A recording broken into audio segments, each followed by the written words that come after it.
All right, all right, all right. Welcome back to the Misfit Nation.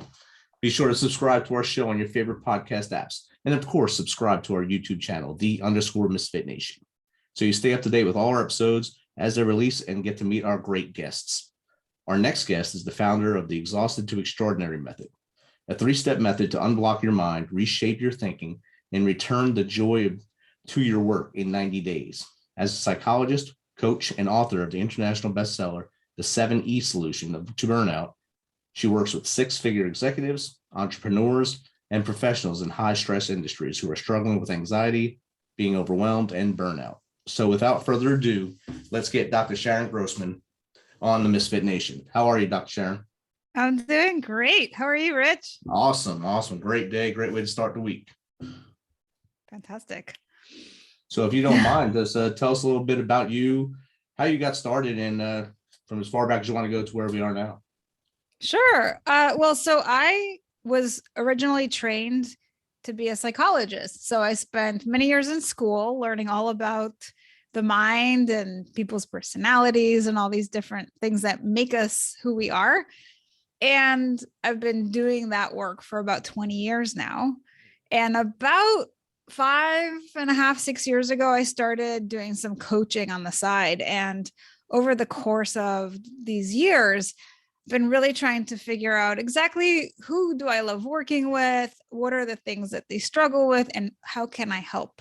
And as somebody who is in business for myself, those were really important questions. And so what I landed on was that I really enjoy working most with the people who are hungry for that self-improvement.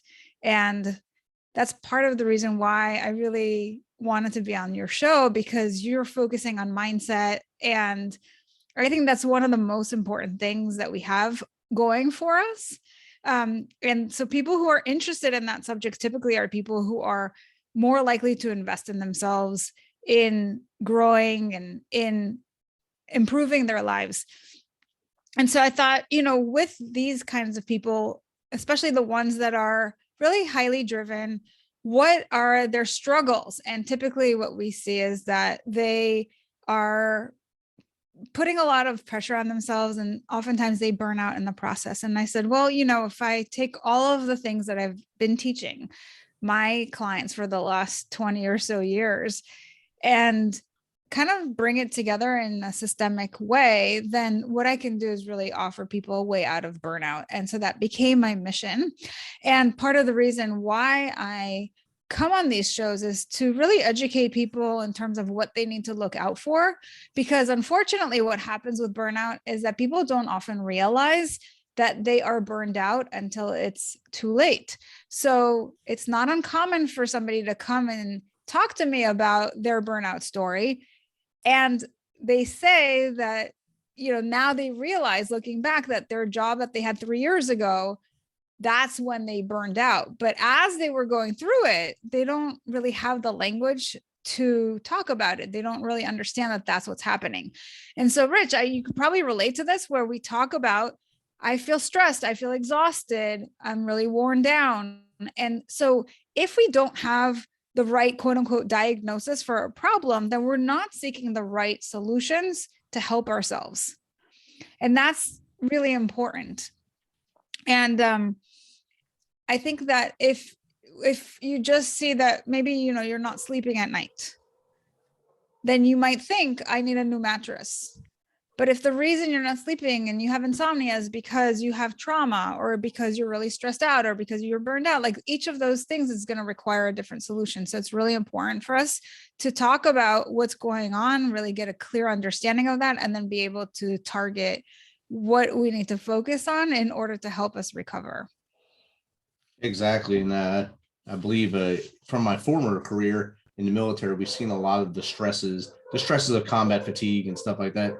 And you just think it's part of the day that you're just going through, and you're going through those ebbs and flows of the day, and each day is getting worse and worse, but you don't realize that you're actually burning out until later on when you finally sit down and talk to someone else who can diagnose you. And I think that's a very important part of this. Exactly. So, it's kind of interesting. You talk about combat fatigue, and that's not something that we talk a lot about, because most civilians obviously don't have that experience, but I bet there's a lot of overlap. So I'm curious if you can share a little bit from your experience, if you've had that combat fatigue, what that looks like, and then we can talk about how that might be similar to burnout. It's like you just wind up going through the motions each day, because you know you have to do A to Z each day. You got to get up and do the whole checklist, but you're not really passionate about it. You're just doing it so you make it through, and so you get your people through. It's because you're so burnt out of it, or fatigued from being in combat 24 hours a day, 7 days a week. And for most times it's about a year that you're doing that.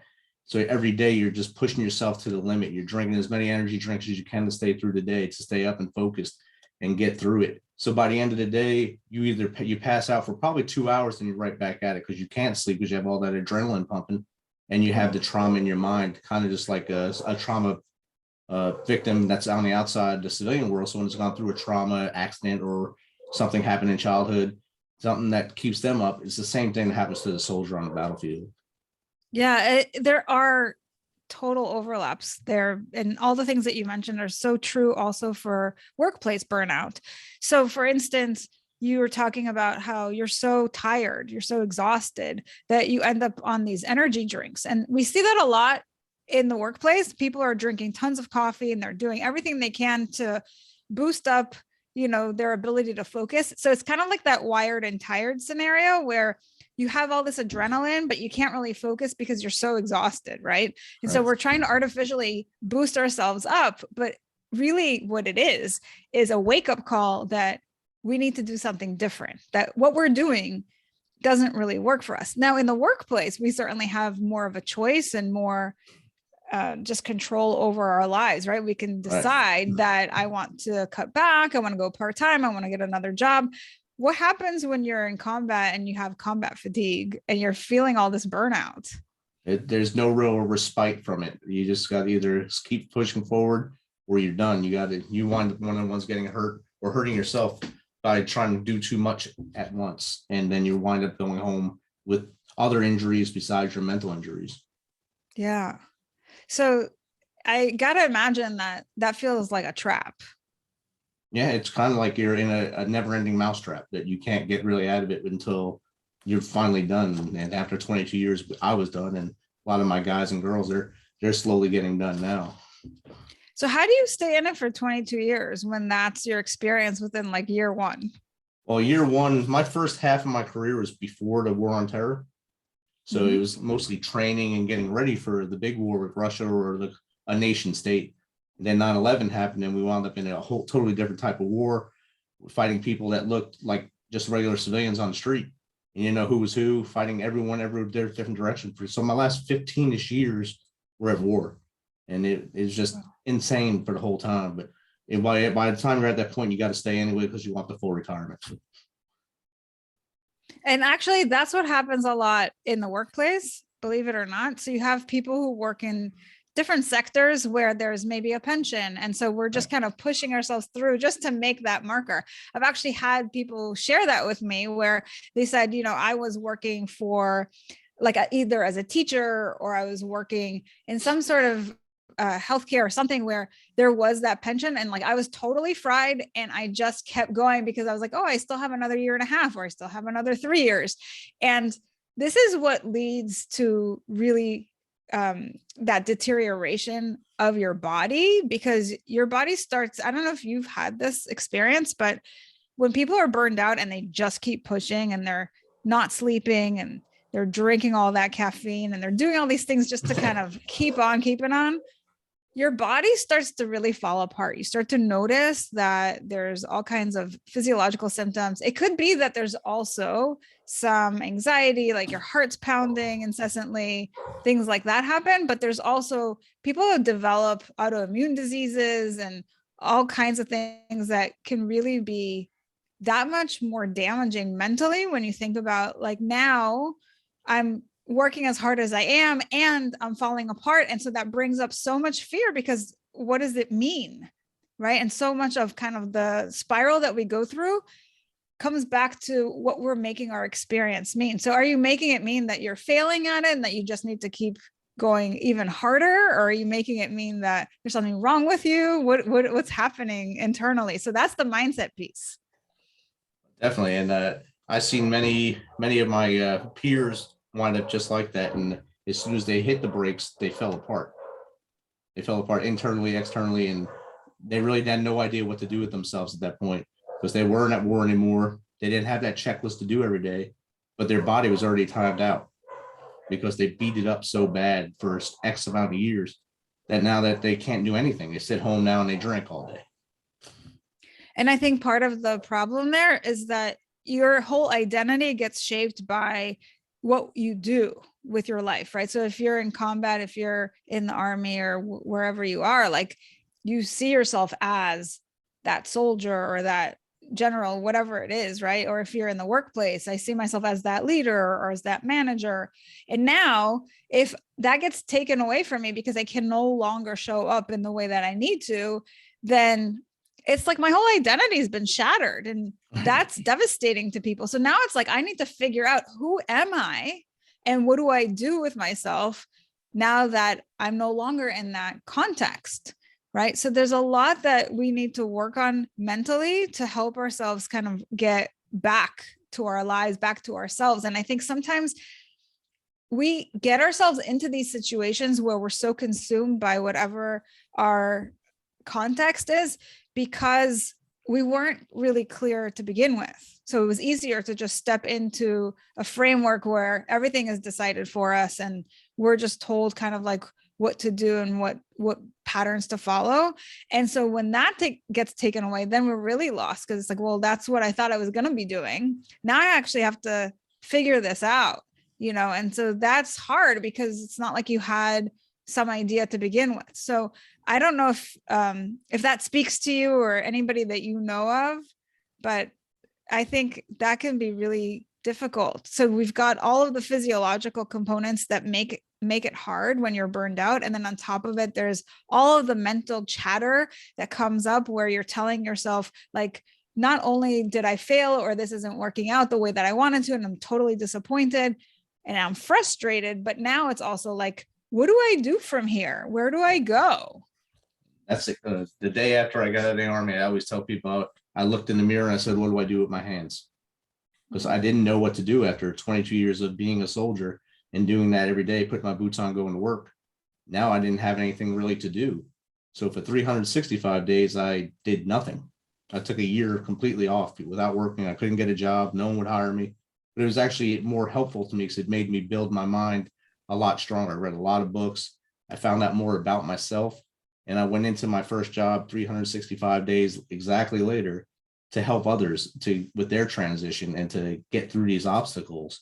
And I think a lot of us, as the veteran side, as they have that new nuance of who they are, what they are going to be, that's another stigma that's on them. Now, what do I do as I go into the corporate world, or as I start being an entrepreneur? Do I have the same focus as I did as a military person? Do I keep pushing people the same way? Or do I learn to be the human, learn how to do human mechanics and learn how people work without being forced to do things? Yeah, I mean, certainly that is one of those things that we have to figure out, right? Existential kind of crisis thing that we go through. But what I will say is, of all the veterans that I've spoken to, what I was really impressed by is the tenacity that a lot of you have. You are so, when you really want something, you focus on it and you make it happen. And I think that you have that mental, how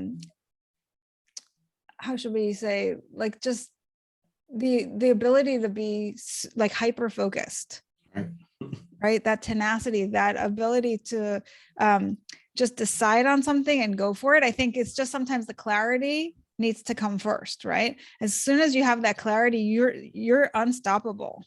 And what I also love is that because you've been trained physically how to be in like the top shape, I think there's also that sometimes spill over into how to be really strong mindfully, right? How to be able to be really sharp in the way that you look at things and think about things.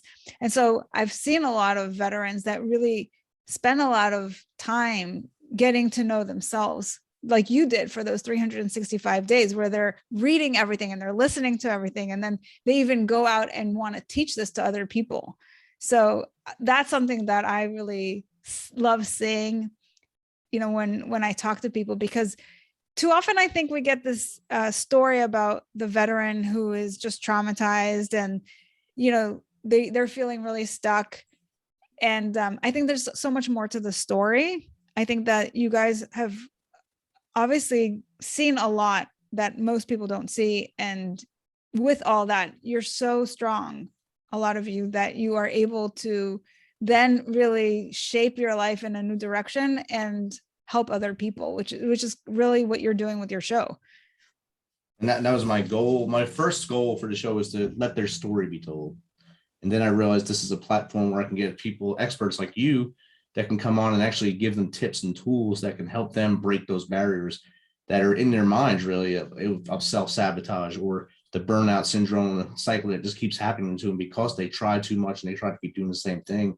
And I think it's reaching a lot of people now. I get a lot of comments from guests, from listeners about how this guest helped them or that guest helped them, or I want to write a book now.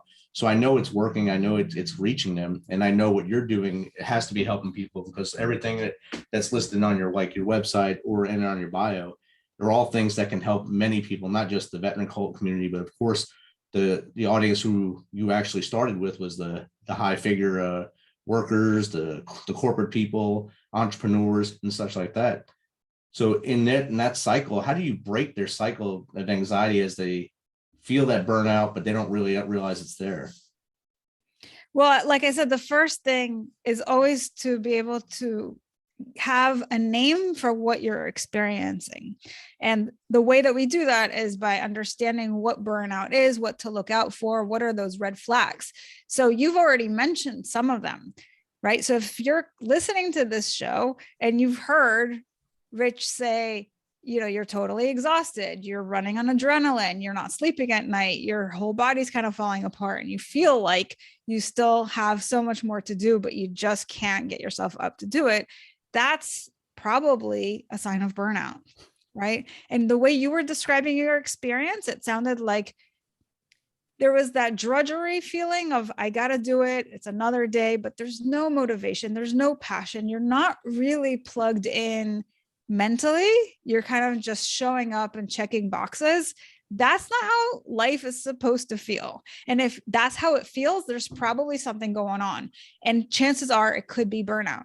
And actually, what I would love to do is share with your listeners a burnout checklist that I put together so that they can actually go ahead and check in with themselves and see how they're doing and if what they're experiencing is burnout.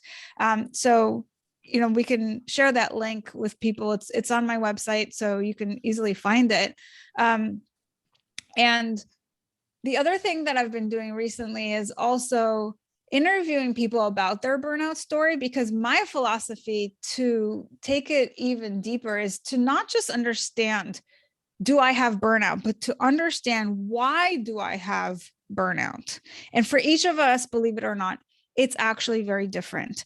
And so I'm bringing a lot of my psychology background into this and saying that, what allows us to burn out is essentially 3 factors, right? It's our programming. So you talked before about maybe there's some childhood experiences that you've had. Those experiences actually shape how we see the world.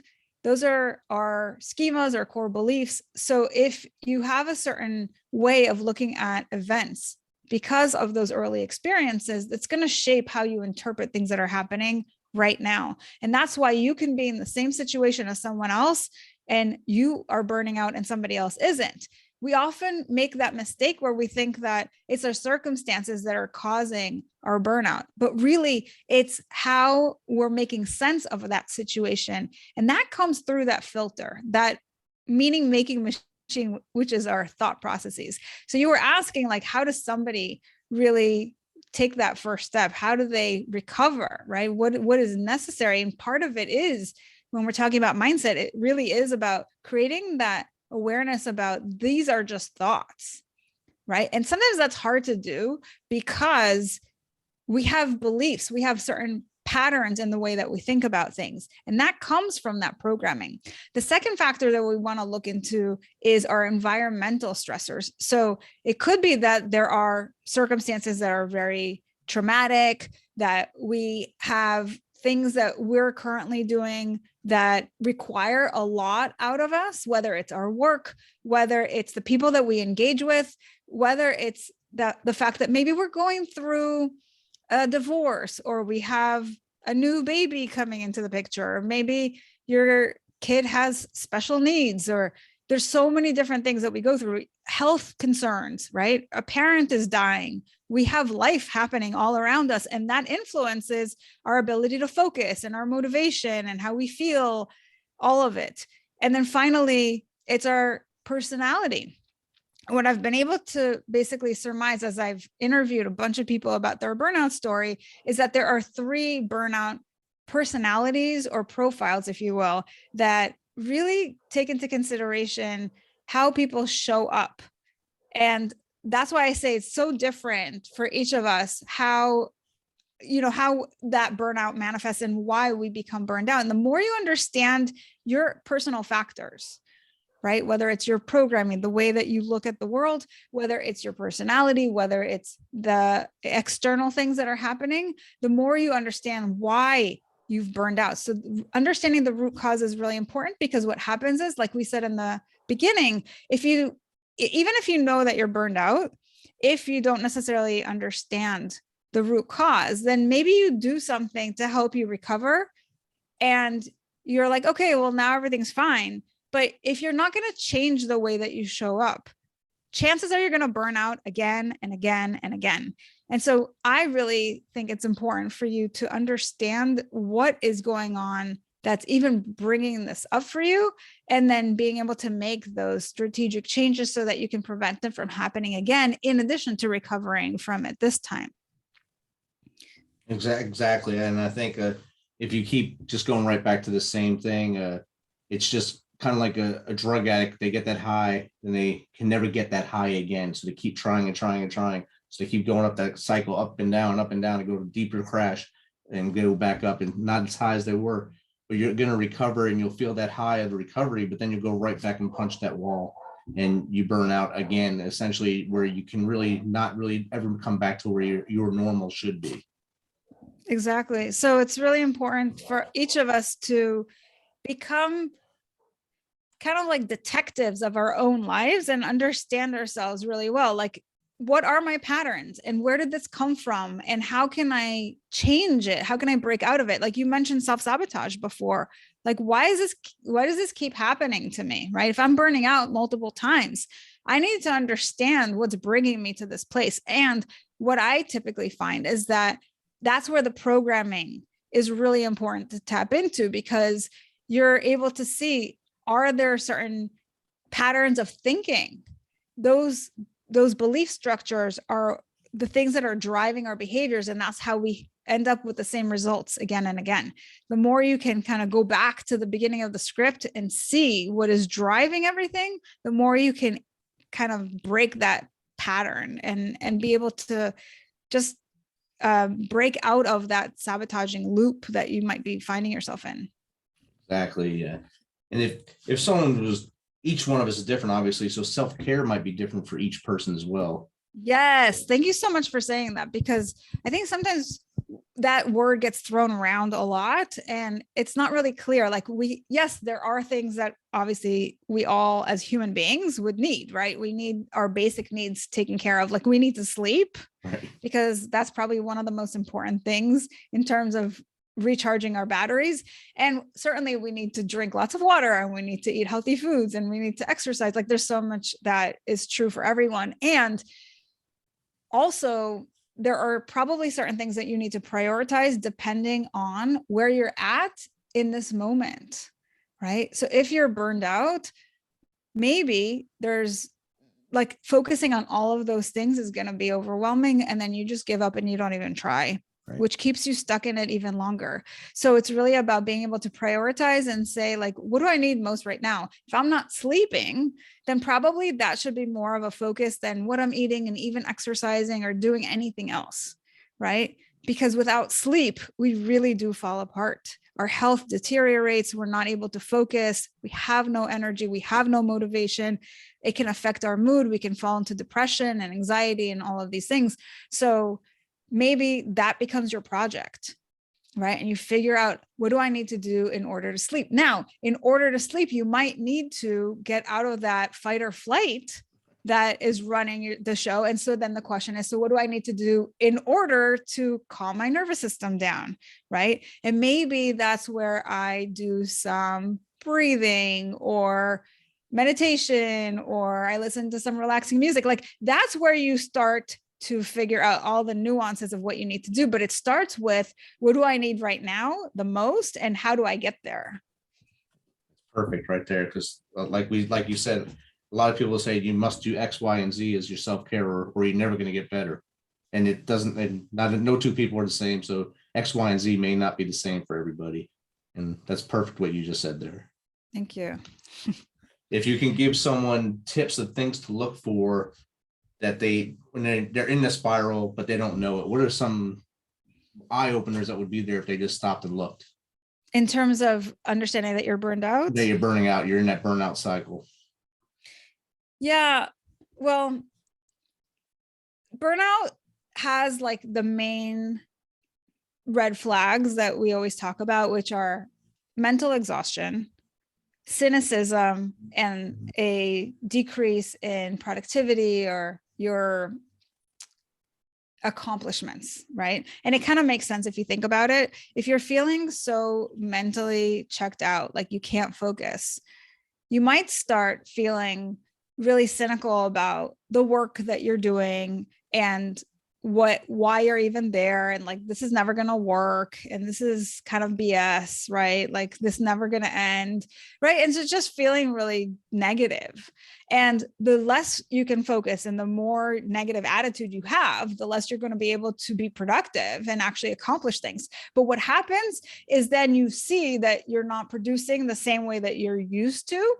And then what people typically do is they fall into this trap of, now they interpret that to mean that there's something wrong with them and that they'll never be able to recover, or they get into that fear state, because then they're like, but I don't know what to do, right?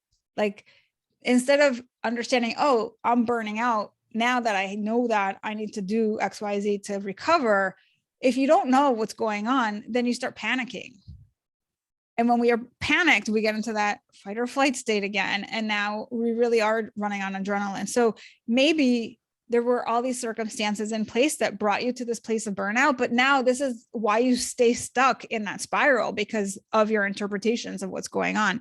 So in order for us to avoid that altogether, what I recommend is, first and foremost, understand that what you're going through has a name. And these are the big red flags that you want to be on the lookout for. But what I've also done is, when I've interviewed all these different people on their burnout story, and I was able to catalog based on common factors, like what are these 3 profiles in terms of personality, I also looked at what are the things that helped them? What are the things that kind of got them to burnout? And then what are the things that helped them recover? And so if people want to get even more detailed into what, not just understanding, do I have burnout, but what are my personality factors that may be contributing to my story? And what are other people who have this profile? What are they using to help them? I've actually created like a whole course on that, so people can really go deep and understand themselves more. I think the more we understand ourselves, the better off we're going to be in terms of our recovery strategy, because we're going to be focusing not just on, okay, yes, I'm burned out and I need to recover, but like specifically, what do I need, right? If I know that I'm the kind of person who pushes myself to the brink because I have this underlying fear of not being enough, not doing enough, then I have to tackle that belief, right? There's often that idea where we're associating our productivity with our self-worth. And if that's you, then you're going to constantly be pushing yourself more and more and more until you run out of steam. And so even if you recover right now and you haven't changed that pattern in yourself, you're going to burn out again. And it's going to show up not just at work, it's going to show up, on if you're a soldier, it's going to show up in your relationships. It's going to show up everywhere you go, where you just feel like it's never enough. And that's exhausting, right? And if you're the kind of person who is always taking care of everybody else's needs and you're putting yourself on the back burner, right? If you're that people pleaser, then you're not going to have clarity about what to do for yourself, because you're so used to focusing on other people. Right. So then we have to look at, well, what's leading me to believe that I'm not as important as other people? Right. Exactly. We have to look at, where did that even come from? Where did I get that notion that I don't matter? Right. And if you're the kind of person who's stuck in all of this negative chaos in your mind, you're constantly beating yourself up. You're that perfectionist who feels like nothing you do is ever good enough. Right. And you're always trying to do it better, then that's also really exhausting. And it takes so much longer to get things done, which is maybe why you're burning out. Maybe it's not the fact that you have so much on your plate, but like that you take one thing and you make it like that much bigger than it needs to be. And so we need to look at how to be more compassionate with yourself and how to just accept the fact that things aren't going to be perfect, and that's okay. And how letting go of some of that control can really allow you to breathe more and be more centered and focused. Outstanding. I think if the listeners listen to that and they grasp it, it'll help them out a lot. And how does someone get in contact with your, find your checklist or take one of your courses? Sure. So my website is drsharongrossman.com, and I've got a bunch of resources on the homepage. But if you want the checklist directly, you can go to drsharongrossman.com/burnout checklist. So that's free and available for everyone. And I also have a podcast. If you're looking to hear about other people's burnout stories and see if any of their stories really resonate with your own and what's helped those people, and kind of figuring out if you can utilize some of their tools, tips, and tricks, then my podcast is called Decode Your Burnout. So that's another free resource that people can utilize. And then once, there's also like a newsletter on my homepage. So if you want to really stay in the know and like hear about all the things that I'm writing about, get weekly updates on the podcast and some other resources, then you can subscribe to my newsletter and I'll keep you in the know on everything related to burnout that you ever wanted to know. Awesome. Thanks again for taking some of your time to come on with us here and chat with us on the Misfit Nation, and taking some of your time to share with us your story. Thank you so much for having me. It was amazing to share it, and I hope it was helpful to your listeners.